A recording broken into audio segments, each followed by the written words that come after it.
ट्रेनिङको दीक्षान्तमा भेला भएका छौँ अनि परमेश्वरलाई धन्यवाद होस्। यो समय परमेश्वरले हामीलाई दिनुभयो। हालेलुया। हुन्छ, ढिलो नगरिकन हामी सबैजना आफ्नो पाउमा खडा हुनेछौँ यस समय। अनि हाम्रो बाहिर इन्तजार गरिराख्नु भएको स्टुडेन्टहरूलाई हामी स्वागत गर्नेछौँ यस समय।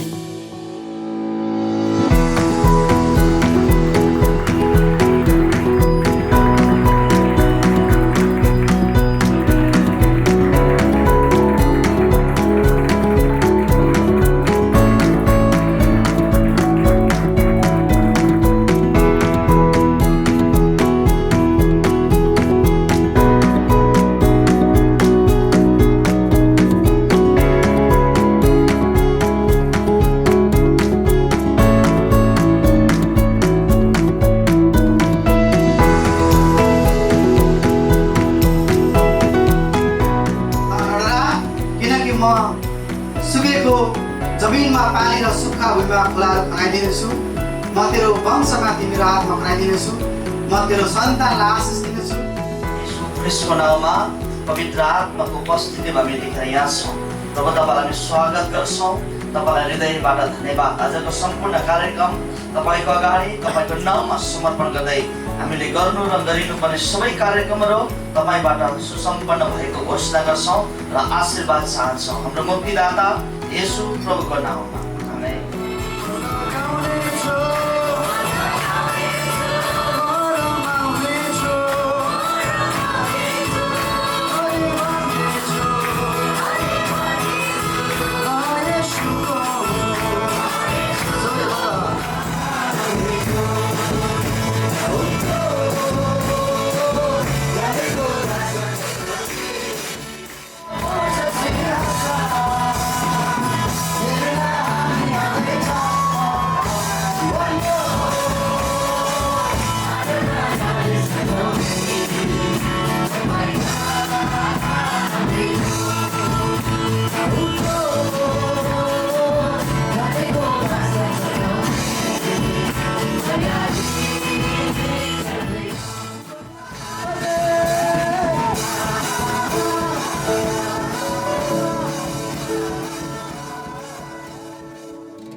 एकमुष्ट स्वागत भन्दै हामी खदाको साथ पनि स्वागत गर्नेछौँ। यहाँको उपस्थितिको लागि धेरै धेरै धन्यवाद। आज यतिका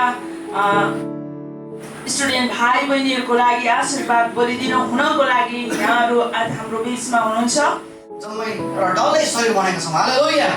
त्यसै कारणले गर्दाखेरि आज क्रिस्टको शरीरको भाग अंश तपाईँ हुनुभएको कारणले गर्दाखेरि आज हामीले तपाईँलाई यसरी सम्मान गरेको। हालेलुया। क्रिस्टको नाममा सबैलाई जय मसीह। सर्वप्रथम त म हाम्रो परमेश्वरलाई आदर गर्न चाहन्छु, जो परमेश्वरले हामीलाई यो स्थानमा भेला हुने एउटा अवसर दिनुभयो। कदममा परमेश्वरले भन्नुहुन्छ मैले योजना तयार गरेको छु। आमेन। र तपाईको निम्ति परमेश्वर जसले योजना तयार गर्नुभयो उहाँ आज तपाईँ नि हामीलाई देखेर हर्षित पनि हुनुहुन्छ। यो जग्गामा मात्र हामी खुसी छैनौँ, तर स्वर्गमा पनि स्वर्गदूतहरू खुसी भइरहेको छ। आमेन। यो तपाईँहरूको निम्ति एउटा ऐतिहासिक क्षण हो।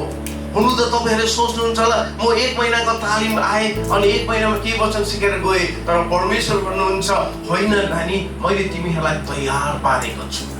र प्रेरितले भन्दछ कि तिमीहरूलाई थाहा छैन तिमीको दौड, अब तिमीहरूले दौड्नुपर्छ, धेरै दौडिँदछ, तर तिमीहरूको मनमा यो होस् कि तिमीहरूले जित्द भनेर। अनि दौड त्यसै जित्दिँदैन प्रिय हो।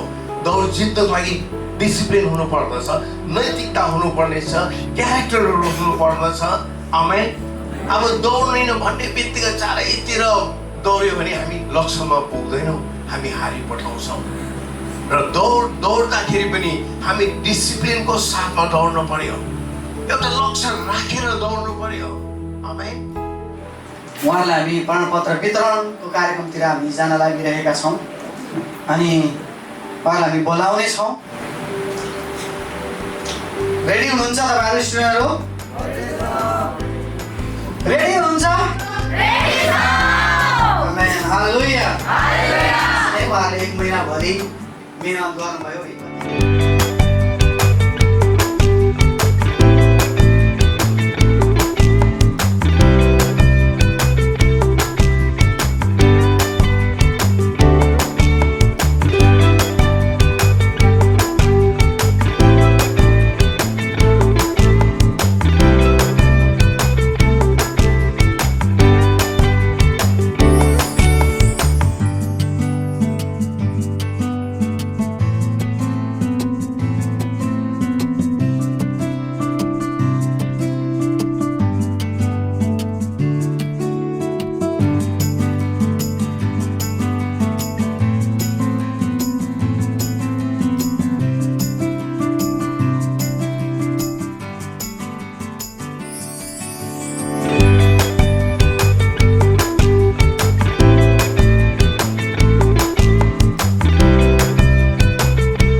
तपाईँको जीवनको लागि थुप्रो कुरा होला, तर हामी तपाईँलाई यो चेलापनको तालिमको माध्यमबाट यो कुरा भन्न चाहन्छौँ। तपाईँले सोधपुछ गर्नुपर्ने हुन्छ अनि तपाईँले प्रार्थना गर्नुपर्ने हुन्छ, उपवास बस्नुपर्ने हुन्छ, जसको लागि तपाईँ आज तयार हुनुभएको छ। अब हामी सम्पूर्ण हाम्रो लिडरलाई म अनुरोध गर्न चाहन्छु, जतिजना हाम्रो गेस्ट पाहुनाहरू हुन्छ तपाईँ उठिकन आफ्नो हातहरू उठाएर उहाँहरूपट्टि फर्काइदिनुहोस्, ताकि भविष्यमा यदि हामीहरू संसारलाई बदल्ने व्यक्ति हो अनि संसारको एउटा हिस्ट्री मेकरहरू यहाँ हुनुहुन्छ। अनि तपाईँ र मैले देख्दै गर्दाखेरि सानो सानो बच्चा देखेको होला, साधारण व्यक्ति होइन, संसारलाई परमेश्वरको राज्यमा डोर्याउने व्यक्ति हो, परमेश्वरको राज्यलाई घरनालाई प्रस्तुत गर्ने व्यक्ति हो, परमेश्वरको स्वर्गको महिमा पृथ्वीलाई ल्याएर प्रकट गर्ने मानिस हो। आज तपाईँको र मेरो बिचमा यी नानीहरूलाई दिनुभएको छ। परमेश्वर हामी तपाईँलाई धन्यवाद दिन्छौँ। आज यो ठाउँमा बस्ने शक्तिशाली तपाईँको सेवक हो, शक्तिशाली तपाईँको सेविका हो, जसले संसारलाई बदल्ने व्यक्तिले आउनुहुन्छ। परमेश्वर तपाईँले सहायता गर्नुभएको छ। कतिलाई प्रश्न पनि लाग्यो, तर हामीले प्रभुलाई भन्यौँ हाम्रो लागि छलाक ठुलो होला, तर जुन परमेश्वरको सेवा हामी गर्छौँ त्यो परमेश्वरको लागि छलाक ठुलो होइन। अनि हामीले खानाको लागि पनि बनाएको बजेट होइन, तर हाम्रो नानीहरूलाई जो चाहिँ प्रभुको शक्तिशाली सेवक र सेविका हुनुहुन्छ, भविष्यमा शक्तिशाली सेवा गर्नेछ, उहाँलाई तयार गर्नको लागि हामीलाई चाहिएको छ भन्यौँ प्रभुलाई। अनि प्रभुले हाम्रो अनि हामीलाई प्रत्येक व्यक्तिलाई मण्डलीलाई यो कुराले छोयो अनि उहाँहरूले मुठी खोल्नुभयो, करले होइन अनि खुसी साथ रहरले है। अब उहाँको कुरा सुन्नुहोस्, हुन्छ?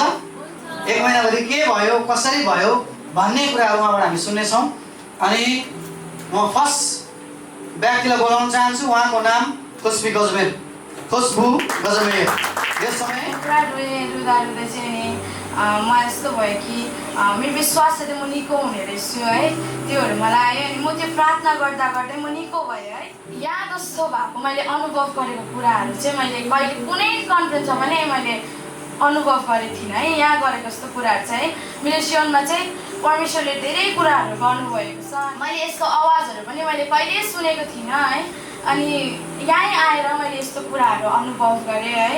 अनि यहाँबाट म धेरै आशिषित भएको छु है। अनि यो कुराहरू सिकेर चाहिँ मैले लिएर मात्रै लिने मात्रै होइन तर मेरो जीवनमा पालन पनि गर्न सकेको हो। किनभने म त अस्ति भने नि म होइन एडिक्सनतिर थिएँ नि त मलाई त संसारिक कुरा मात्रै मनपर्ने क्या, मौज मस्ती रमाइलो मनपर्छ। प्रभु छैन भन्ने लाग्थ्यो क्या मलाई चाहिँ। त्यो दिन त्यहाँनिर प्रभुको उपस्थिति छ भन्दाखेरि नि मलाई चाहिँ प्रभुले अङ्गालोमा बाँधेको मैले फिल गरेको छु क्या। यस्तो भयो कि मेरो बाउ छैन होइन, कोही छ मेरो सपोर्टमा, त्यो खालको भयो क्या मलाई चाहिँ। एकदम कसेर बाँधेको फिल भयो क्या मलाई। किनभने परमेश्वरमा त्यो आँखा छ, त्यो आत्मिक आँखा छ, उहाँ ज्योति हुनुहुन्छ। त्यो ज्योतिलाई छोडेर चाहिँ म चाहिँ अन्धकारमा जिरहेको रहेछु क्या यत्रो दिन। मैले चाहिँ त्यो यहाँ आइकन थाहा पाएँ होइन। म इक्जाम दिनको लागि रेडी गर्दै थिएँ अनि पास्टरले चाहिँ मलाई 15 डेज अगाडि नै इन्फर्म गर्नुभएको थियो तर मैले इग्नोर गरेँ। अनि ठ्याक्कै यहाँ आउनुभन्दा एक दिन अगाडि चाहिँ मैले यस्तो हृदयमा आवाज आयो कि तिमी चाहिँ जानुपर्छ भन्ने खालको आवाज आयो। अनि मैले त्यो कुरालाई इग्नोर गर्न सकिनँ। अनि आउँदै गर्दाखेरि चाहिँ अनि आज चाहिँ म तपाईँको उपस्थितिमा आएको छु। बाबा तपाईँले चाहिँ मलाई फ्री गर्नुपर्छ भन्ने सोच लिएर आयोहरू चाहिँ उहाँले चाहिँ सबै कुरा परमेश्वरलाई देऊ, उहाँमा राख भन्दै हामीलाई लिड गर्नुहुँदै थियो आराधनामा। अन्त सबै कुराहरू चाहिँ मैले परमेश्वरको उपस्थितिमा दिएँ। अनि यस्तो ब्लाइन्ड भइसकिसकेको कि म भविष्यमा के गर्छु होला केही नै थिएन क्या। अन्त सबै कुराहरू चाहिँ मेरो भविष्यको योजनाहरू, हिँड्नुपर्ने मार्गहरू, दुःख पीडा, त्यो फ्रस्ट्रेसन, ओभर थिङ्किङहरू चाहिँ मैले परमेश्वरको सामु राख्दै गर्दाखेरि चाहिँ त्यो कुराबाट म यस्तो छुटकारा भएँ कि त्यो कुराहरूबाट चाहिँ परमेश्वर मलाई छुटकारा दिएर उहाँले मलाई आनन्द र शान्तिको साथ यहाँबाट फर्काएर लानुहुँदैछ। अनि आजको दिनमा जाँदैछु, सायद यो गेट बाहिरबाट निस्किँदै गर्दाखेरि भोलिको दिनमा धेरै चुनौती आउँछ होला तर परमेश्वरको शक्तिशाली कुराहरूलाई चाहिँ मैले रिसिभ गरेर लिएर जाँदैछु। अनि सायद संसारमा जिउँदै गर्दाखेरि धेरै परिस्थिति आउन सक्छ होला तर म भित्र चाहिँ ख्रिस्ट हुनुहुन्छ। अनि त्यो म भित्र भएको ख्रिस्ट चाहिँ यो संसारमा हुने सबै थोकहरू भन्दा पनि शक्तिशाली हुनुहुन्छ है। धेरै कुरा गरेँ सानोमा तर मैले आफ्नो पर्सनल लाइफमा परमेश्वरलाई बुझ्न सकेको थिइनँ है। लाइक धेरै कुरा थियो तर परमेश्वरलाई आफ्नो उद्धारकर्ता मुक्तिदाता स्वीकार्दाखेरि पनि मैले उहाँलाई बुझ्न सकेको थिइनँ। पो पर्छ कि भनेर त्यहाँदेखि बिस्तारै खोलेँ। त्यतिखेर चाहिँ मैले परमेश्वरको त्यो अँगालोलाई फिल गर्ने मौका पाएँ है। म यति धेरै आनन्दित थिएँ कि अब भित्रबाट यस्तो डरलाग्दो खुसी निस्किरहेको थियो। अब मैले कहिले पनि त्यति साह्रो आनन्द चाहिँ मैले जीवनमा फिल गरेको थिइनँ है। त्यो आनन्द मैले फिल गर्न पाएँ। यति साह्रो उफ्रे पनि मलाई थाहा छ त्यहाँ उफ्रेको धेरै कुरामा छुटकारा पाएँ है। यहाँ आउनु चाहिँ मेरो बेस्ट डिसिजन मलाई लाग्यो है। धेरै कुरामा छुटकारा पाएँ। परमेश्वरको उपस्थितिमा बस्दा है म धेरै कुरा निर्णयहरू पनि गरेँ है। जो निर्णयहरू चाहिँ म आफ्नो लाइफमा गर्छु भनेर आँट गरेको छु है। र मैले आफ्नो परमेश्वरलाई त्यो कुरा राखेको पनि छु है।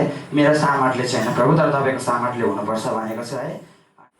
तर तपाईँहरू यो तालिममा एउटा आउने निर्णय गर्नुभयो र तपाईँहरू आफ्नो जीवन गवाई साथसाथ त्यो कुराहरू भन्दाखेरि मलाई चाहिँ अब तपाईँहरूको जीवनमा केही कुराहरू हुन्छ त्यो फरक पर्छ एकदमै। त्यस कारणले गर्दाखेरि यो दौड हो।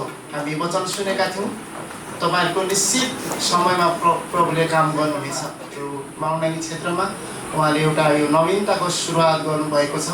आउँदो दिनमा हरेक कुराहरूमा हाम्रो साथ रहन्छ र जति पनि तपाईँले सिक्नुभएका नानीहरू चाहिँ तालिममा तपाईँले ज्ञान आर्जन गर्नुभएको छ, प्रभुप्रति नजिक हुने एउटा बाटो तपाईँले चोइस गर्नुभएको छ। परमेश्वरले तपाईँलाई धेरै धेरै आशिष गर्नु। तपाईँले जुन परमेश्वरको उपस्थितिलाई आज थाहा पाउनुभयो, परमेश्वरलाई तपाईँले जान्नुभयो, चिन्नुभयो, तपाईँको जीवनमा आएको परिवर्तन, तपाईँको जीवनमा परमेश्वरले गर्नुभएको यो साक्षी चाहिँ यो सबै जातिहरूमा तपाईँ चाहिँ आज ज्योतिको रूपमा जाँदै हुनुहुन्छ। हालेलुया।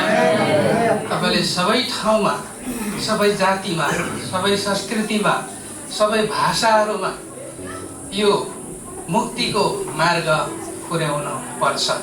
तपाईँलाई यसैको लागि परमेश्वरले यहाँ बोलाउनु भयो अनि 1 महिनासम्म रहनुभयो र मण्डलीहरूले यो अनुग्रह ग्रेस डिसाइपल तालिमले चाहिँ तपाईँलाई बनायो प्रभुमा। जसरी यहाँ अघि जीवन गवाई भन्दै हुनुहुन्थ्यो त्यो जीवन गवाई त साँच्चै नै हृदयस्पर्शी छ, हृदय विदारक पनि छ। किनभने हामी सबैजनाले आँसु बगायौँ, किनभने तपाईँहरूले त्यो चट्टानको पत्थर जसरी तोडिँदै थियो तपाईँहरूले त्यसरी तोडिनुभयो र सरहरूले पास्टरज्यूहरूले तपाईँले एउटा परमेश्वरको महिमा गर्ने एउटा नयाँ आकृतिको रूपमा नयाँ स्वरूपमा बनाइसक्नु भएको छ। अब तपाईँहरू यहाँबाट जाँदै हुनुहुन्छ, तपाईँले अधिकतम त्यो आफूले सिकेको कुरालाई सदुपयोग गर्नुहोस् होइन, र आफ्नो मण्डलीका पास्टरहरूलाई सहयोग गर्नुहोस्। आफ्नो छिमेकीहरूको बिचमा, आफ्नो साथीभाइहरूको बिचमा अत्यन्तै दुःखलाग्दो अवस्थाबाट आएका हाम्रो एकजना उराउ भाइले जुन भन्दै हुनुहुन्थ्यो होइन, दुर्व्यसनीको बीचबाट निस्किएर ऊ फुत्किन खोज्दै गर्दा पनि साथीभाइले सम्झाउँदै गरेर आज जुन ढङ्गले निर्माण भएको हुनुभएको छ नि, उहाँको गवाईले अरूलाई पनि साँच्चै एउटा चुनौती दिएको छ भन्ने मलाई लाग्छ। 30 दिनसम्म सिक्दै यो कुराहरू, अन्त अब गएर चाहिँ यो मैले यहाँ सिकेको कुराहरू चाहिँ अब उहाँ गएर चाहिँ म देखाउँछु गर्छु भनेर उहाँले एउटा जुस्सामा उठ्नु भएको छ। हामी उठ्नुपर्छ, हामी उठेन भने हामी केही गर्न सक्दैनौँ। अनि उहाँको कुरा सुन्दै गर्दाखेरि साँच्चै म मेरो आशिषमा भएको छु। अनि तपाईँहरूले जति यहाँ कुरा सिक्नुभयो त्यो चाहिँ यहाँ मात्रै सीमित नहोस्, उहाँ गएर तपाईँले यो काम चाहिँ गर्नुपर्छ है। छिमेकीको माझमा परमेश्वरको सन्देश पुर्याउने, आफ्नो जात भाइ अनि आफ्नो घरनामा तपाईँहरूले यो सुसमाचार जति सुन्नुभएको कुरा चाहिँ तपाईँले उहाँ गएर सुनाउनुपर्छ है। मान्छे संसारमा छौँ, यहाँबाट जाँदै गर्दाखेरि एउटा जोसुको साथमा जान्छौँ, तर त्यहाँ गइसकेपछि कति कुरा बिर्सी पठाउँछौँ। तर तपाईँले यहाँ जुन कुरा बोल्नुभयो नि एउटा भाकल भएको छ, तपाईँले त्यो कुरा चाहिँ उहाँ गएर गर्नुपर्छ। हामी सबै एक हुँदै गर्दा कोही बनिँदो रहेछ है प्रियहरू, हालेलुया। अनि यो चाहिँ यसपालि मात्रै होइन, सदा बनेर जाओस्, हालेलुया। अनि म स्टुडेन्टलाई कङ्ग्रेचुलेसन भन्न चाहन्छु, धेरै धेरै बधाई, तपाईँले 1 महिनाको ट्रेनिङलाई समाप्त गर्नुभयो। अनि तपाईँहरूलाई पनि भन्ने मन होला म जस्तै हामी एकसाथ भनौँ ल उहाँलाई।